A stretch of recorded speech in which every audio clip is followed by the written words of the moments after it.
Çështja e investimit të Xherret Kushner në zonën e Zvërnecit dhe të Sazanit ka hapur një debat të rëndësishëm në Shqipëri. Nga një anë qëndrojnë pyetjet legjitime mbi ndikimin mjedisor të një projekti gjigant turistik në një zonë me biodiversitet të lartë. Nga ana tjetër po bëhet gjithnjë më e qartë se një pjesë e debatit publik, veçanërisht në Greqi, nuk ka të bëjë vetëm me mjedisin. Një artikull i fundit i gazetës greke Kathimerini, kushtuar investimit të Kushner pranë Zvërnecit, është një shembull domethënës i mënyrës se si një shqetësim ambientalist mund të shndërrohet gradualisht në një narrativ politike dhe identitare. Në vend që të mbetet te pyetjet për ndikimin mbi lagunën, dunat apo ekosistemin e nartës, shkrimi rrëshqet vazhdimisht drejt një tjetër teme, komunitetit grek, pronave të tij dhe pranisë së tij historike në zonë. Në fakt, vetë artikulli e pranon se banorët dhe përfaqësuesit e asaj që quhet në mënyrë të dyshim diaspora greke, deklarojnë se nuk jemi kundër zhvillimit apo turizmit. Ky është një pohim i rëndësishëm sepse tregon se kundërshtimi nuk lidhet domosdoshmërisht me modelin e investimit në vetvete. Megjithatë, menjëherë pas kësaj argumenti zhvendoset nga mjedisi tek identiteti etnik, kur një nga përfaqësuesit e komunitetit deklaron se kërkon respekt për praninë historike të pakicës greke. Pikërisht këtu fillon problemi. Nëse shqetësimi është mjedisor, atëherë kriteri duhet të jetë mbrojtja e natyrës për të gjithë qytetarët. Nëse shqetësimi është ligjor, atëherë ai duhet të trajtohet nga institucionet dhe gjykatat. Por kur një debat mbi dunat, ligatinat dhe lejet e ndërtimit shndërrohet në një debat mbi identitetin kombëtar, kemi të bëjmë me një instrumentalizim të qartë të çështjes. Ky instrumentalizim bëhet edhe më i dukshëm kur artikulli i Kathimerinit i kushton një hapësirë të konsiderueshme elementeve identitar. Një nga të intervistuarit flet për manastirin, kishën dhe vazhdimsinë historike të komunitetit grek, duke argumentuar se kjo dëshmohet nga emra si Metoki, Korakonisi apo Potamia. Këto referenca mund të kenë vlerë historike ose kulturore edhe pse shumë të diskutueshme, por ato nuk kanë asnjë lidhje me pyetjen themelore apo dëmtohet mjedisi nga projekti. Në vend që të forcojnë argumentin ambientalist, këta elemente dobësojnë atë sepse krijojnë përshtypjen se mjedisi po përdoret si një mjet për të avancuar një agjendë tjetër. Në mënyrë domethënëse artikulli përmend se diaspora e Zvërnecit në Greqi organizoi protesta, mori me qira autobus nga Athina dhe mobilizoi pjesëmarrës nga Selaniku dhe Patra.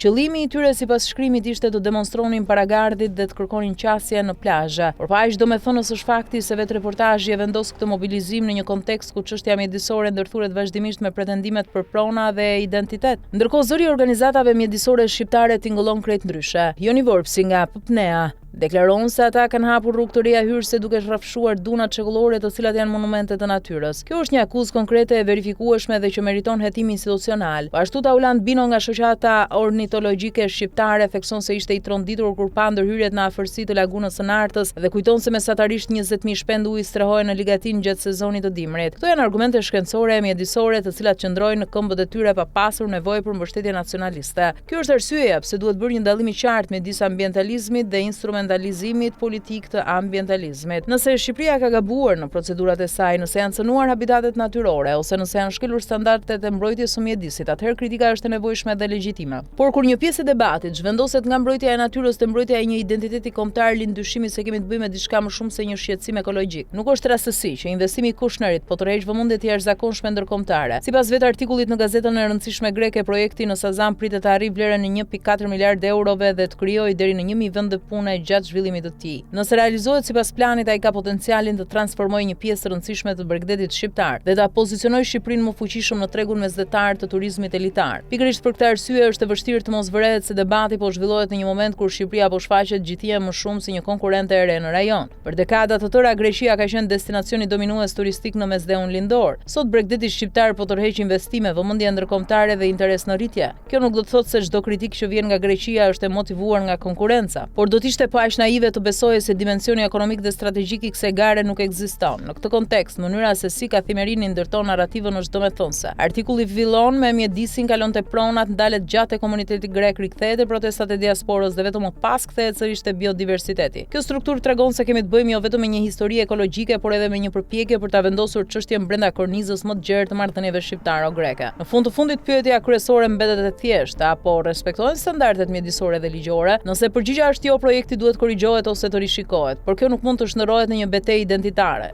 Dunat e Nartës janë shqiptare. Ato janë një pasuri natyrore që duhet mbrojtur. Mbrojtja e mjedisit meriton të trajtohet me seriozitet dhe profesionalizëm, por kauza humbet besueshmërinë e saj kur përdoret si mbulesë për narrativa nacionaliste ose për interesa që shkojnë përtej natyrës. Dhe pikërisht ky është rreziku që shfaqet sot në debatin mbi Zvërnecin, që një kauzë drejt ambientaliste të kthehet në një instrument politik, duke larguar vëmendjen nga pyetjet reale dhe duke zhvendosur atë në terrenin e vjetër të rivaliteteve kombëtare. Mjedisi ka nevojë për mbrojtës, jo për përvetësues politik, dhe debati për nartën duhet mbetet aty ku e ka vendin, te natyra, ligji dhe interesi publik, jo te nacionalizmi.